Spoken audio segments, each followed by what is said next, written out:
Alright, welcome to yet another quick unboxing video, and this time is yet another new watch. I'm so in trouble. Today I'm going to unbox the latest watch that I've just ordered on Lazada, and this is the Solar Tuna. The package comes in a really standard envelope, plastic seal envelope, and inside you see bubble wrap. Let's just go ahead and remove the packaging. And here you see the Seiko box that is inside, and once I open it, it reveals the actual watch box. This is the outer cardboard box, and here we see the blue Seiko watch box, and there it is. I've got this really beautiful Tuna. This is the Solar Tuna. It is running on a solar movement.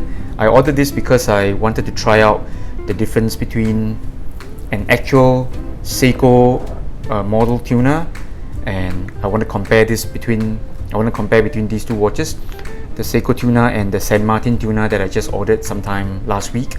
I have yet to do a full video review, so I'm going to do a comparison video between these two watches. So at first glance, everything seems very nice, very solid. I've got the watch pillow inside the box, and this is the Seiko booklet, and I think somewhere inside I should have a warranty card or something like that. So on to the watch. This is the Solar Seiko Tuna, and the reference number is SNE498P1. Really love the two-tone color. I'm just into two-tone color these days, and it's got a nice plastic shroud. The texture of the shroud is really interesting. It's quite rough. It's not the smooth or shiny type of shroud. Got a bit of texture going on, and the gold coating that you see here is also in matte. Really my kind of thing. Comes in a really nice silicone strap, and it's got gold plated hardware as with the rest of the watch. The crown, the bezel screws, the shroud screws, and the sides of the bezel. So here's the hang tag. Let's take a look. There you go. The reference number is SNE498P1. The caliber is V157. It's a solar powered caliber. I think I read that there's a 10-month power reserve, so this is really interesting. So at first look, everything really lines up nicely. The bezel is nicely aligned. I'm going to turn the bezel for the first time. Wow. The action is pretty decent. It's nothing premium, but I think, at this price point, can't ask for more.